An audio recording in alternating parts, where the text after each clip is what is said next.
Hey, let's go 360 here. And this morning got a wonderful treat for everybody. We're going to be looking at this brand new, it's a 2020, correct? 2021. Oh, 2021. SF90 by Ferrari. It's their first ever plug-in hybrid. And today I got my friend Harrell. He's going to kind of explain the car and take us for a little drive.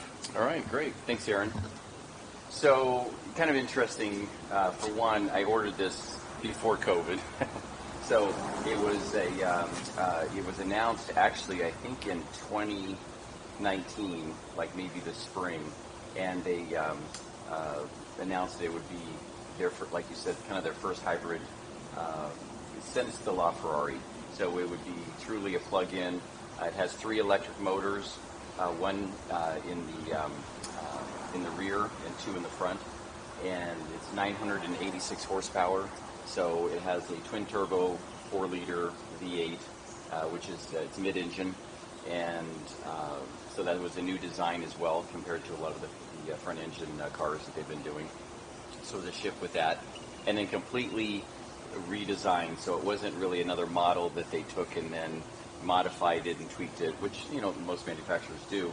This was pretty much a new design from the ground up, and it was interesting because when I first heard about it, I was interested because we've had a couple Teslas, and I think the technology is going with the torque, with electric technology, so that intrigued me. But it was interesting, I only could see pictures of it. They didn't have any in the U.S. to look at. So I took a chance and called about it and said, hey, how do you work the deposits, all that kind of fun stuff. And I'd never owned a Ferrari before, so that was an interesting, they're an interesting group to deal with. Quite a step up. Yeah, the joke is it's kind of like if you say, gee, I'd like to buy a pair of shoes in a store, and they say, well, that's good. This is a top seller for us, so you have to buy a sport coat and a pair of jeans and some shirts and some belts if you want to get the shoes. That's kind of the way Ferrari works. They want you to buy an existing car, and then that gets you kind of the rights to the new car. So I took a Portofino first, which actually I enjoyed. It was a great car. And placed an order on this, and I got one of the first ones at the dealership that I worked with, and they were outstanding, and it was an exciting process. But what happened was, of course, so I ordered it in 2019, and then it still wasn't in production yet, and then COVID happened, right? So believe me, it crossed my mind a few times. If I'm out of my mind, I should just cancel the order. But, I kind of wrote it out to kind of see what was going to happen, if they were going to still make the car and all that kind of stuff, and the economy and everything was going to kind of stay the same. So anyways, decided to go ahead and move forward with it, and excited to get it. And now they're producing, they're in full production, and there's not a lot of them out, but they've moved forward with everything. As everyone knows, the car, market is very hot right now. Everyone's selling what they can get. So, anyways, this is kind of new design with the front, whole new design and aero with the design around the headlights. It's amazing. It actually almost touches the glass. So, totally new headlight design for Ferrari as well. And I did all the carbon fiber that they could do as far as around the front. I even wanted to see if they would do carbon fiber on the hood. Thought that would be cool, kind of like the McLaren 720. And they said it's actually a combination of carbon fiber and other materials, so you actually cannot custom order a carbon fiber hood only.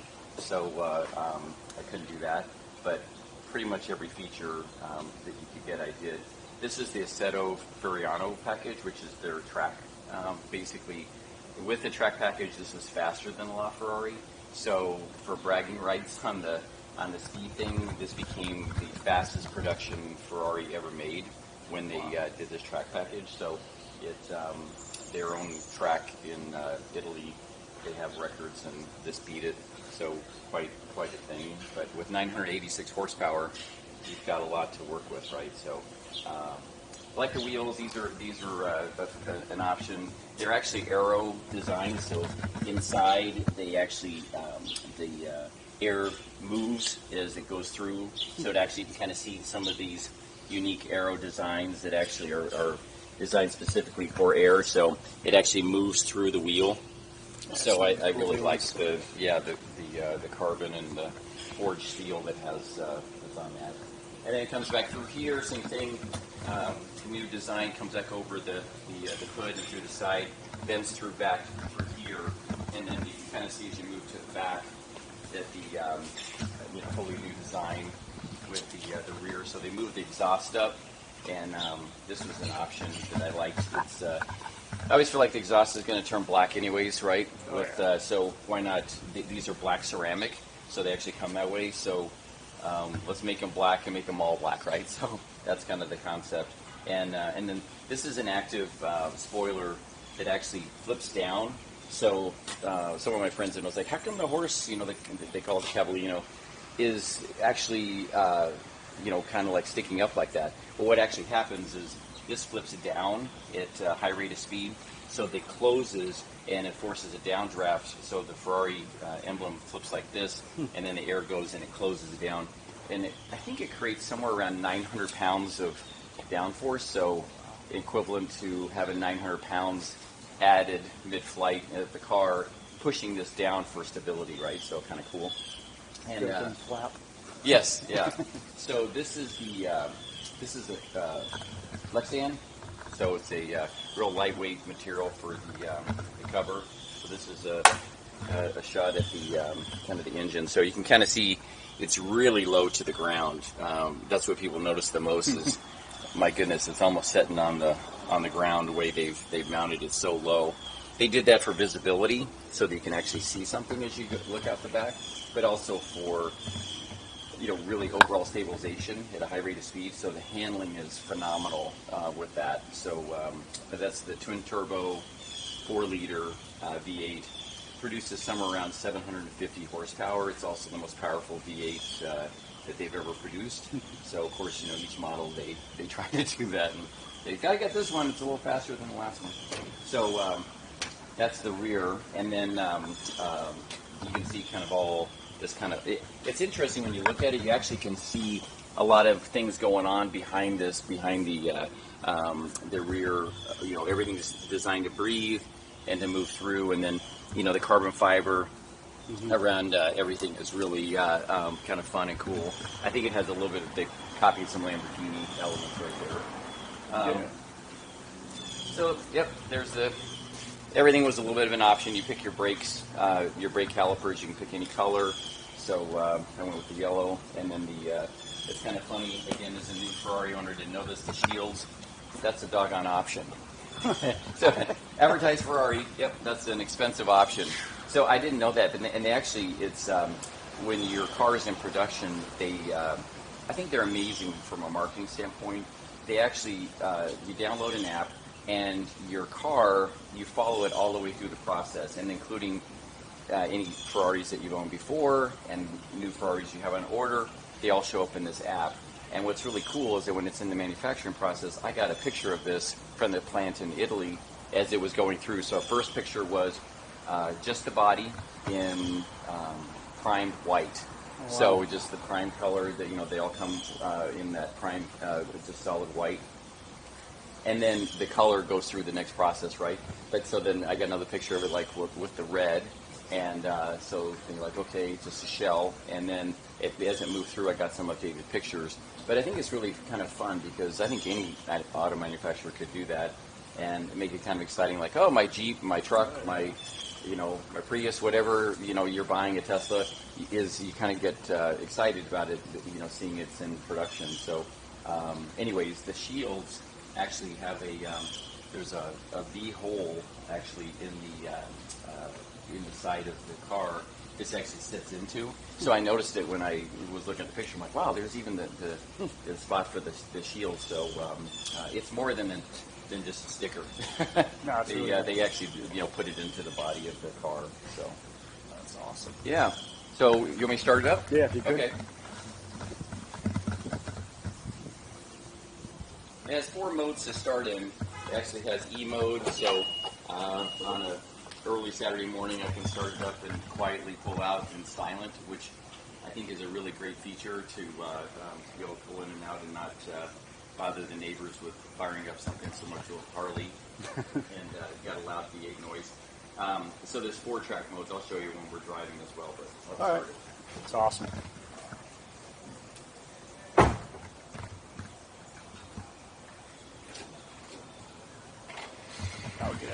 view.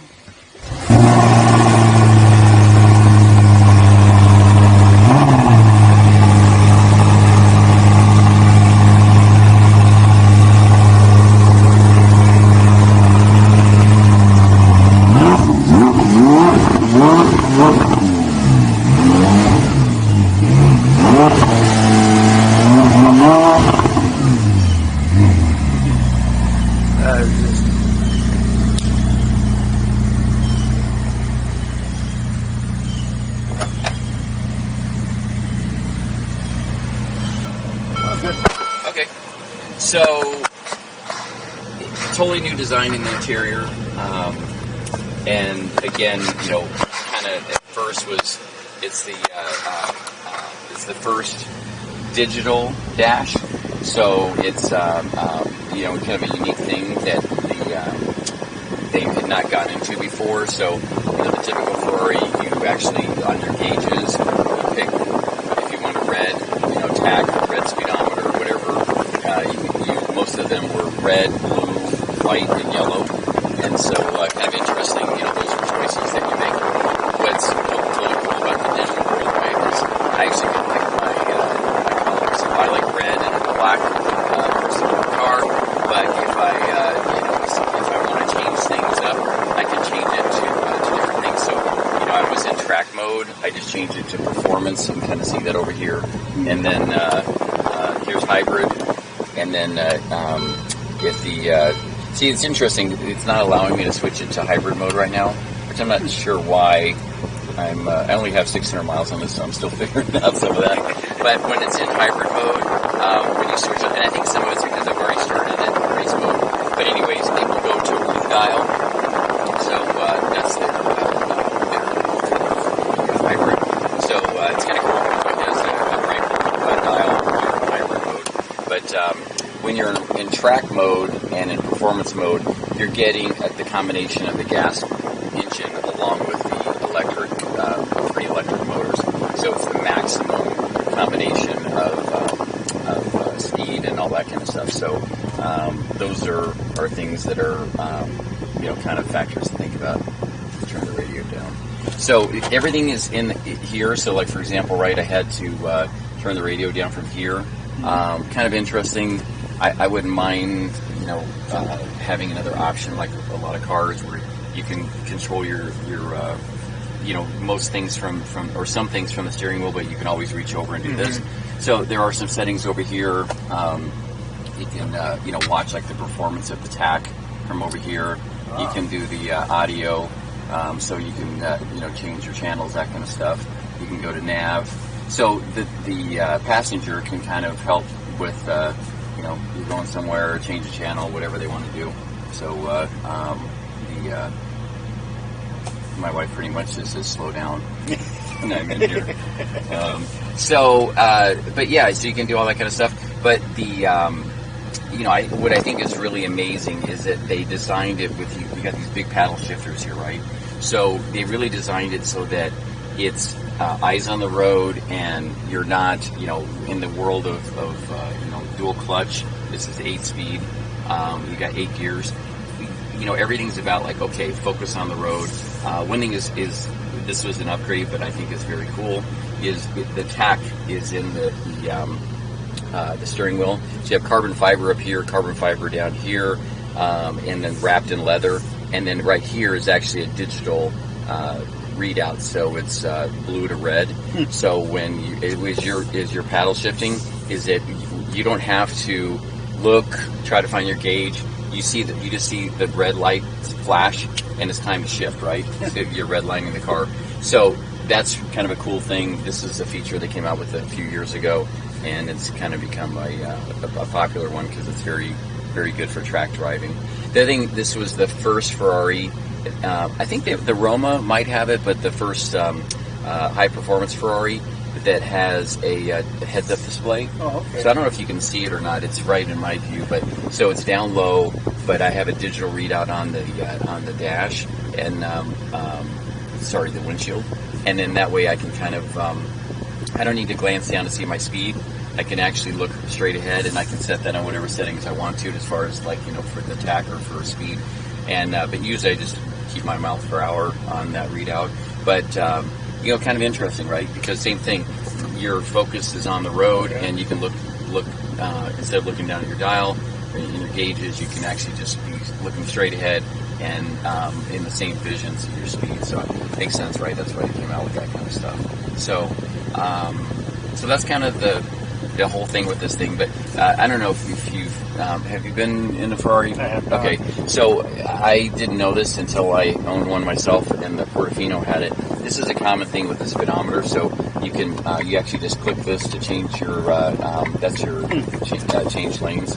So I think it's really great because again you can have your hands here, you change your gears here, and then you if you going into a turn, you just with your thumb hit the turn. This is a great design. I think I would like it in any car versus having to move your hand. Yeah, it's super easy to turn on and off and all that kind of stuff. So the other thing in a little goofy that Ferrari does, at least goofy to me because I'm not used to it, but to get into neutral, cancel, there's a button over here. See how I just barely tapped it? It's listening to me to what command I want to do.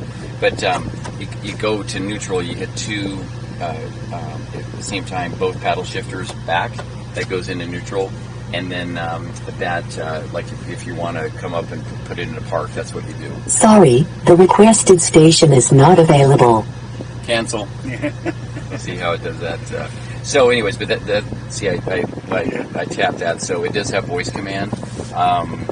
So the other thing they did that caught a lot of acclaim was they went back to the old school, gear shift design, the H. So it's kind of interesting. They gave a nod to history, which is a Ferrari thing as well, and almost everything they do, they'll say like, oh, something in the design was a nod to the past, which is, I think, kind of cool. And then also, if you've ever been to Europe, they respect the past and they respect the future. So I think that's kind of like interesting. I think more car manufacturers could do that. But if you look at here, so here's the to get into reverse. So this is auto and manual. So if I want to do just the paddle shifters, I would hit this back into manual. That's auto, which means it's just going to shift for me, right? And this is the launch control. But over here, this is reverse. So I would go into neutral, which is in neutral now. The park brake is over here. And then I would just, now I'm in reverse mode, right? So now the backup camera came out for to go into reverse. It also will beep the whole time. So we'll get on the road. That's awesome. Like your windshield wipers are very interesting looking as well. Since you don't have that, I see you have like a knob on the side here. Yeah, so you actually, and you can control the speed and everything here. So it's, it's very easy to do it, and it's like very controlled as far as you can control the speed of the windshield wiper down to like super slow to super fast. There's not just like one setting, there's multiple ones. So, let's get out of here. Clear mode. Okay, thanks. All right.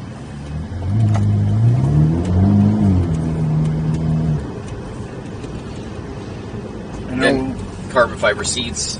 These are racing seats, which wasn't quite sure how I was going to like that because the a little bit of padding and a whole lot of carbon fiber, right? Yeah. But they're for the Stadale package. It's part of the making it lightweight, and so seats are lightweight, and so is the has titanium springs, a whole bunch of other things. That the other thing is with the Ferrari package, you cannot lower or raise the car. It's one set height, so it's just low, which is tricky when you're. Of course, Florida helps a little bit, but it is tricky when you're trying to get into some parking lots. And I think about it more than I ever did before. Oh, for sure. There's also a lot of potholes in the roads and stuff. Right.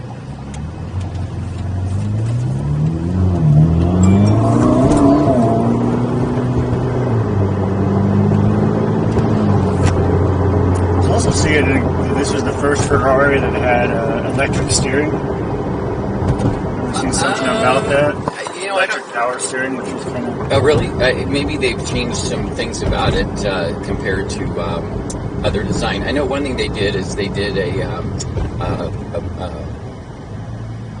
wire to brake or brake to wire design, which was new and was a little bit controversial about how's that going to work, but it's part of their Formula, F1, Formula One, kind of like there was a lot of, like they even named this after that. The SF90 is after the Formula One designs. So they said, hey, we're designing a track car that's going to be street legal, right? So I don't know, my understanding is the braking on more of the F1 cars is wire brakes. So it's a different design, but I think most people think it's superior if it's done right. I think the braking is excellent, so I've not had any complaints about it. Yeah, I was looking. You definitely got the regenerative brakes on this as well, correct? Yeah. Yep. Just like Tesla or Prius or the other electric, cars designed to do that. And it's interesting. I've noticed this actually. I rarely plug this in. Of course, Tesla, you plug it in every time you get, back to your garage, whatever. This can go about 15 to 18 miles in electric mode, all electric mode with a top speed of like 80 miles an hour, right? Versus when it's the full 986 horsepower, right? This top speed is 211 miles an hour, on the track. So it's designed to have fuel economy and not, kind of do your thing. But there's lots of days that if I'm, running a couple errands or whatever, that I just run it in electric mode. But the funny thing is, people expect a Ferrari to make a lot of noise, so I tend to change it to track mode eventually. They'll think something's wrong with my car, or it's a really wimpy engine, right? That car doesn't make any noise. I don't think most people really know that Ferrari makes an electric motor, that you could put it in full electric yet. But yeah, I do like it. So. Yes. Oh, I'm sorry. What I was going to say is it regenerates. So what I was starting to say was that many times I'll take it for a ride. I've not charged it, and it's like half charged on electric. And if I've revved the engine, acceleration, stuff like that, I get back and I go to turn the car off and I see it says fully charged. So it does have a very great design there as far as the whole regenerative element of the motors and stuff. So really cool technology. So one thing is interesting too, like right now I'm going 35 miles an hour and it's in eighth gear. So it is kind of weird, right? Versus if I go to manual, right? So now I can completely ramp it down. Hear the difference? But now it's waiting for me to shift the gear, right? So it depends on how you want to drive it. So, some people might look at it and go, oh, it's not really revved up. It's like, yeah, because you can decide however you want to drive it, depending on whether you're in manual or auto mode or whatever. And so it's kind of funny that Ferrari in auto mode says, oh, you want fuel economy. Pretty much a joke. I think it's 11 miles or 12 miles to the gallon, right? So, but I think I'll go up here and turn around off of this. Alright. That's... At least we got a beautiful morning today. Yeah, after lots of rain all week, right? I think, as you know, as I met you at the DuPont Registry, Cars and Coffee, the track that's opening in Tampa, the Motor Enclave, is going to be, I think, fun because it will give an opportunity to drive a car like this on the track and really open it up from a performance standpoint, right? You can go to Sebring and some of those places in over towards Orlando. By the way, did you hear that? So I'm pretty sure that's the turbo and it's almost a whistling. It's kind of cool when you accelerate and it's in track mode. It's or race mode. What it'll do is it really fires up the turbo to the maximum as well. But even being a coupe, it's amazing. I can hear the. I've never had a car before that I could actually hear the turbo when I'm inside it whistling like that, and I think it's kind of a cool engineered element of design. Yeah, that's really cool. And even with the track seats, it's pretty comfortable. Yeah, not bad, right? It's got leather to help with that, but. So did you see the tack? I miss it. I'll show you that here for a second. So well, you can see the tack here for a second. You ready? Yeah. So you see it go red. Yeah. So it's so it's kind of a neat visual, right? That actually is functional. That gives you an idea of the where you are in the tack without moving your focus down to the gears or down to the gauges. So. That's really cool.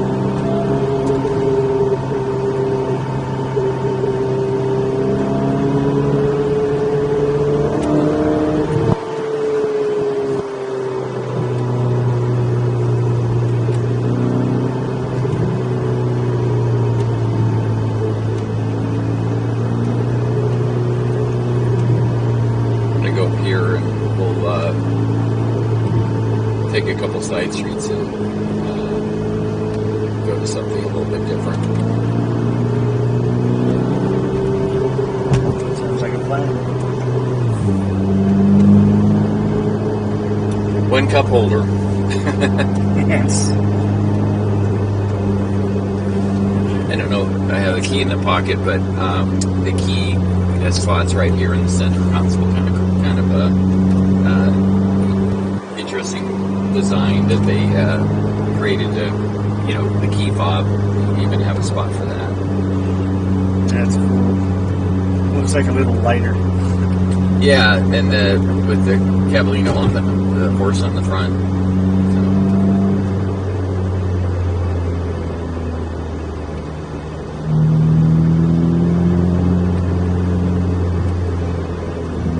Oh, the other thing that's interesting is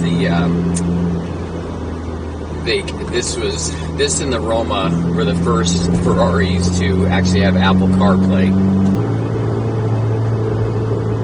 If you plug it in, your dash becomes the Apple CarPlay. So it's kind of interesting how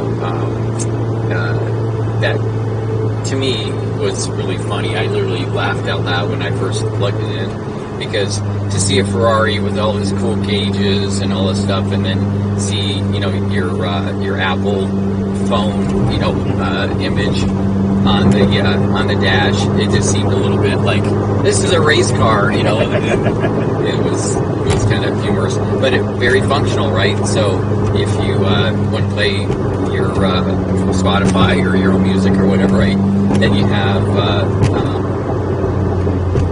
the modern tech that typically isn't an option in the past on a Ferrari that's more just road or track focused.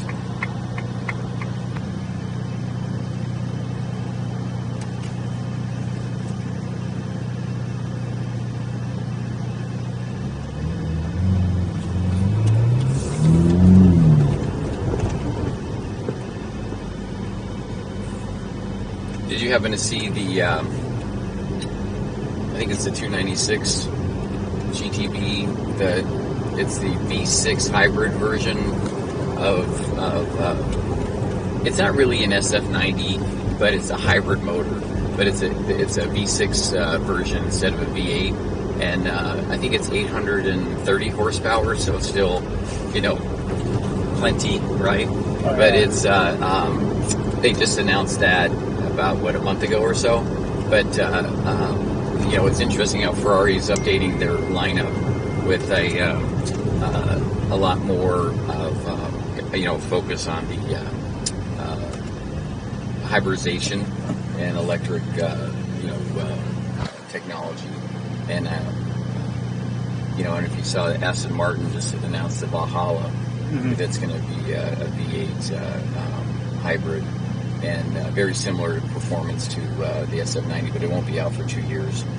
So I think, Lamborghini doesn't have one yet. I think I'm sure they're all, making them, but it's going to be exciting. I think change that, it'd be interesting to see. From what I understand, I actually talked to my sales rep yesterday about the Spider version of this, that I'm getting, and he told me that I think it's 2025 is the target date for Ferrari to have an all electric car. So that's coming, and it's just interesting, right? That I remember the Palomero, I'm forgetting his name, the CEO of Ferrari before the current guy, and anyways, he said that Ferrari will never make an all electric car. Well, that's changed because now it's in the works. So. Well, the only way you can compete nowadays is... Well, you got to get the torque, right? So.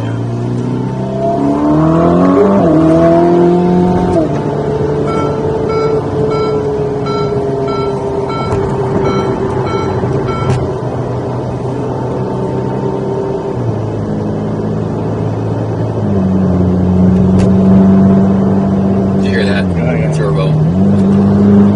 Yeah, it's like the wind. Pretty whistle. Yeah, it's cool. That's the one thing that I'll never like with going to the electrics is you're never going to have the good engine sounds.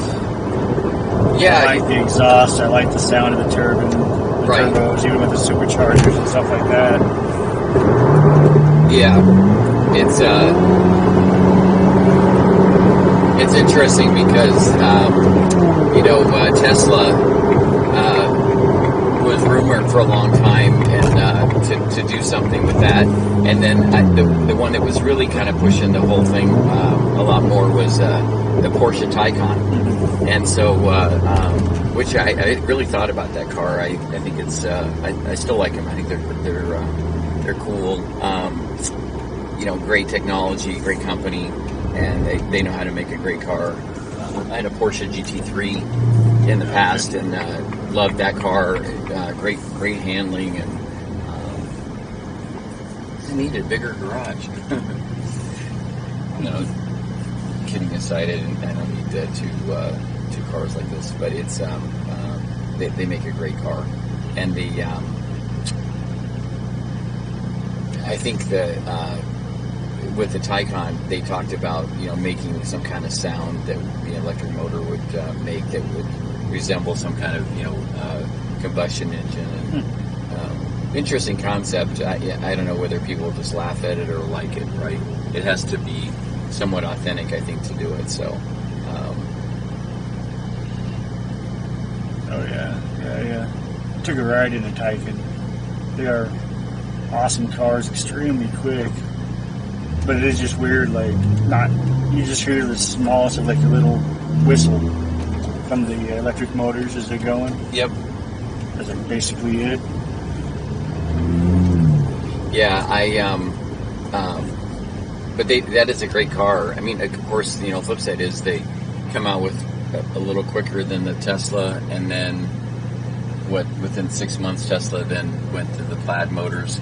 So now you have the three gear plaid, and 0 to 60 similar to this car. Mm-hmm. And it's kind of interesting because the 0 to 60 number is going to also, I think, change a little bit in the future, because I think almost every electric car that's a more performance car will all have 0 to 60 times in the 2.5, 2 second range, right? Which is crazy. If you've ever gone that fast, it just throws your head back, and you can hardly keep your hands on the wheel, or you keep your hands on the wheel, but you can hardly keep your head straight while you're driving, right? Because it wants to move back like a roller coaster. But then what's left of the car, right, is the performance, the design, the technology. top speed, how fast can you go around the track, how does it corner, how does it handle. Yeah. I think people will get off a little bit. I think that the whole point of, well, how fast is the 0 to 60? That's just my opinion, but I think it's going to fade a little bit, because I think people will say, gee, is that the most important thing to measure a car by? Yeah. It has been in the past, but I'm not sure it's going to be the only factor, in the future. That how fast can it do the quarter mile? A few more elements of speed and handling.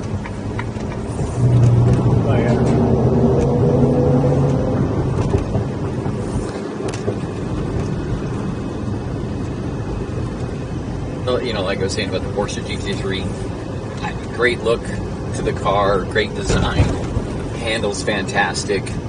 0 to 60 was, I think in that car was around 3 seconds. So can you really feel a half a second? Maybe a little bit, but at what nonsense does it stop, right? It's like that's a great car. Oh, And yeah. so and there's several like that. So whether it's the muscle cars or whatever, right? It's like enjoy what you have, and there's plenty of performance of those things to make all of them fun, and sometimes fun in a more genuine way than like this car. Some criticism has been it's so much tech in the driving that it can make a lousy driver like me a good driver, because I'm not a track trained driver, right? But with all the like, for example, this is all-wheel drive. I don't think I mentioned that. This is the first Ferrari that's all-wheel drive, and so the handling is fantastic, and it's key. I think that's one thing Tesla did right, is the all-wheel drive made it all four wheels can stay on the ground, if you will, when you go fast and launch. And so many of the muscle cars just burn rubber, right? You got all the horsepower and torque, but you can't get the doggone wheels to stay on the ground. So that's a good example of changing the torque, or changing the design to handle the higher torque and the higher horsepower. So that's why Ferrari went to the all-wheel drive, and I think they're going to keep that. And you almost have to. And like in this car, it's 1,000 horsepower to be able to make it handle well. The other thing is funny. I don't know if you've read anything about this, but in reverse, this car is front-wheel drive. So it's technically the first Ferrari in, like, I don't know, 30, 40, 50 years. It's actually front-wheel drive when you do reverse. So, and there's actually not a reverse gear either. So they designed it in the electric mode to use front-wheel drive, and it doesn't have a transmission gear. So it saves weight. So the reason why they did that was to save weight and all that stuff. So it's giving me a warning. I got one tire that's got low pressure on it. It doesn't want me to go too fast.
That was one heck of a ride. It's got Oh. so much cool electronics, just new features. Yeah, it's fun. Carbon fiber is always my favorite. Just the way it looks.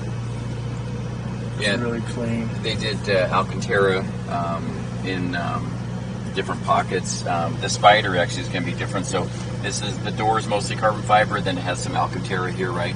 And then wrapped in leather on the top.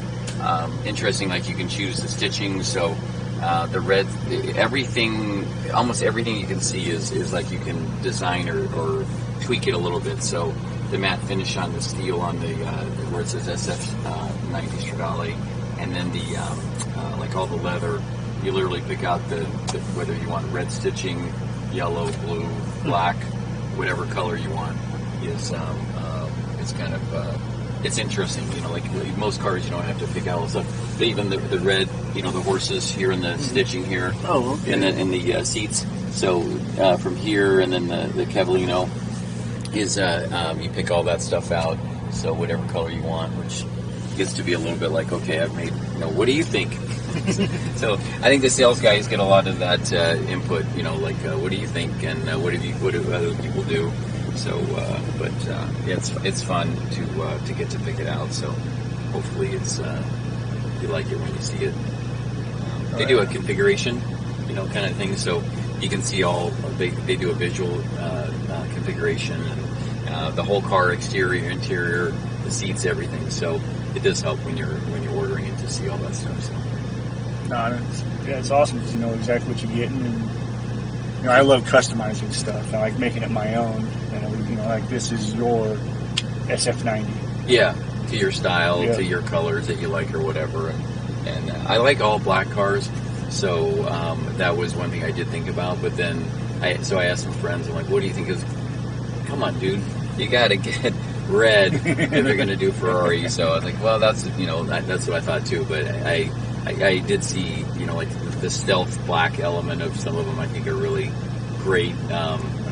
They're not quite so loud in color, you know, as far as visually, and but I think that they're more subdued stealth, kind of a nice looks. But so maybe someday I'll get a black one. But this has been great in the red. So No, I like a lot of like the supercars. I like kind of the brighter colors because you can really see the arrow on them. Where you get the black, a lot of times you don't see the cool lines as well. Mm-hmm. That's true. So everything just looks pretty plain.